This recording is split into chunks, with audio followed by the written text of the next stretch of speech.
All right, welcome back everyone. This is the Happy Toolbox, and today we're starting part 1 of an ongoing series where I document from start to finish the process and creation and implementation of a children's book that I've always wanted to create. Back in about 2017, my brother and I wrote a short story, and I've always wanted to illustrate it, but never gotten the time. So with this tutorial series, I'm hopefully documenting stuff that helps you guys along the way. It's going to be a lot of time lapses and some breakdowns of process, but I'm also using it to push myself and check in and be held accountable for actually finishing this book. And part of the fun of this will be towards the end actually finding, how do I get this thing printed? How do I get a paperback copy of this? How do I make an ebook version of this? And I'll be sharing that as well. And so to kick things off today, we're going to be starting where I have started before in previous tutorial series, and that is with illustration. So I'm on my iPad inside of Procreate. This is kind of time lapse of my process. Drawing just really helps me understand what I want to eventually create inside of 3D and provide that reference artwork to look back on while generating 3D art. It also allows me to mess up sometimes in an easier way than a full 3D model. So here I kind of made this smaller, goofy looking character. I wasn't too happy with it. I wanted him to be more of like a young, 7 to 10-year-old boy.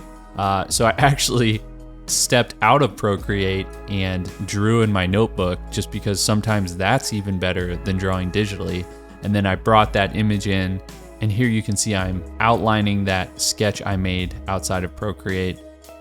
So I have a digital reference copy inside of here. And then I can start messing with some of the proportions, some of the colors, and putting this character inside of some different outfits. But I really like how this is going so far.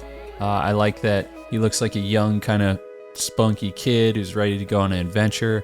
He has his trusty cat beside him. This cat is a main character throughout the book as well. It's kind of his cat that keeps following him everywhere that he's not fully aware of.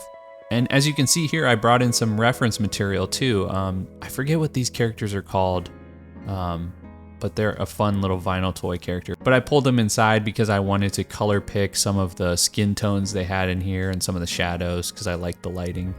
I pulled in some random other artwork as well to pull colors from and shadows.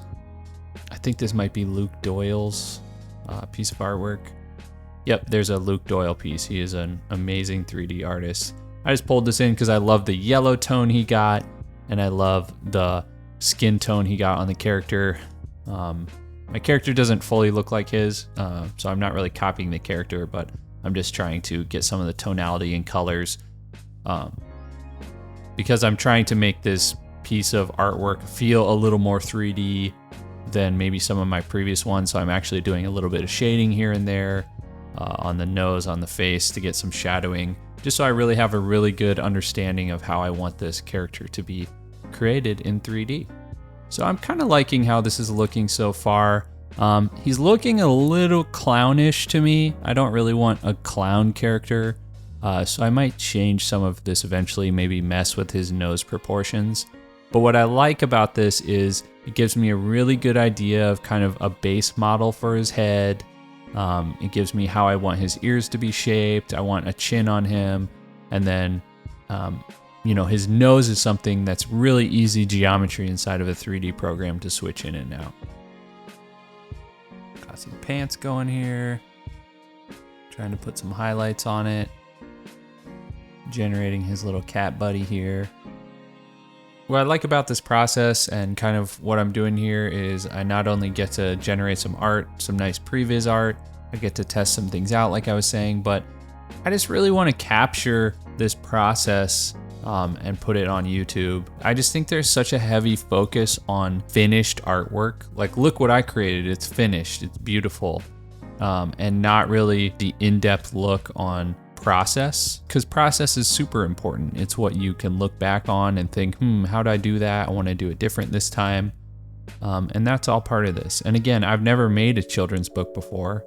Obviously I have illustration, background and 3D background, but taking something potentially into print, understanding how that works, understanding, how page layout works, that's a big part of this process as well. And I want to share that. I want to share mistakes and failures and successes with this, and not just kind of the final finished pretty project.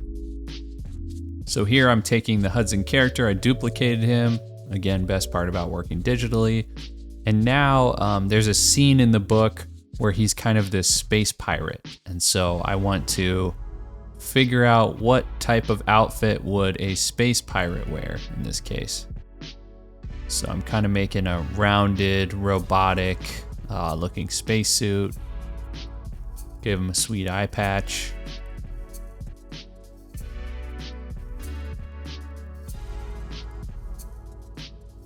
And again, in the back of my head while I'm creating this, kind of the shapes and forms of this space pirate character, I'm truly thinking, what would be a great feeling toy to hold in your hands? And I kind of like the idea of this rounded body, rounded shoulders, kind of that padded inner lining inside of the helmet. You can kind of picture that material being a soft, like leather material.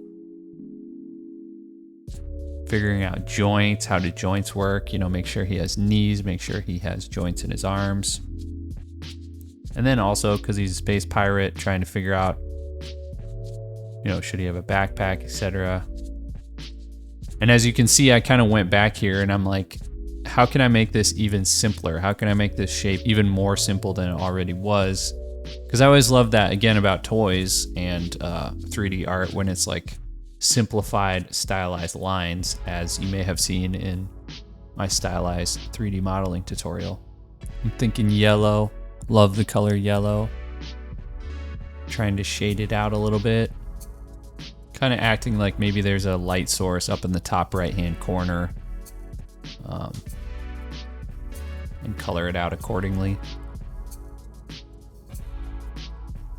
I think eventually I bring in a little reference piece artwork. There's these really awesome things I found on Instagram or Pinterest that people who are way better at kind of this color shading illustration than me, they almost do like little material swatches. So they'll do like a sphere and, try their best to illustrate it in a gold material or a lava material or something like that. And I actually bring one of those in as a reference. Some darker tones, that deep kind of gold reflection happening. Bring in Luke Doyle's piece again to grab some of that awesome yellow color he has on his character. Yeah, and here's one of those swatches. So you can see these are all illustrations someone made, but I really liked using this as reference. How did they shade that circle to make it look like gold? So you can see they have some really good hot spots. They have some deeper, darker bronze tones in there.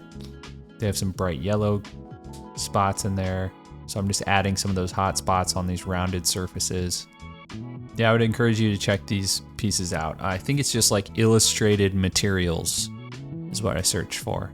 And there's a lot of good reference for that.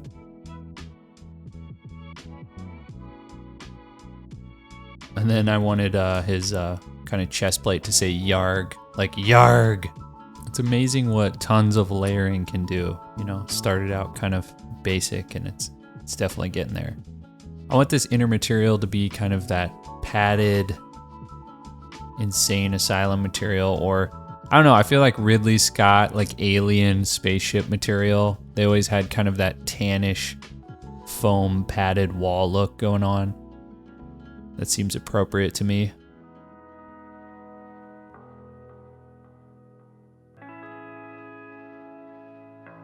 And again, this is fun because if I had just done an outline, and filled that in with a tannish color, it doesn't really inform what that model should look like eventually. And I was able to give it more rounded shape. So now I have even better reference to know what to draw.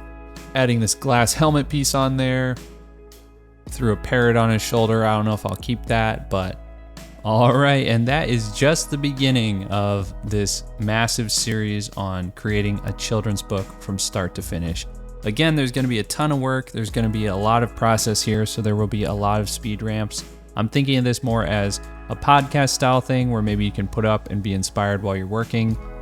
If you'd like this video and subscribe to the channel, that would help us out a ton, and it would let me know you're interested in this type of content. And as always, if you're interested in any 3D models, head on over to thehappytoolbox.com. We have over 500 assets. Maybe you can use them in your children's book. All right, I'll see you guys next time.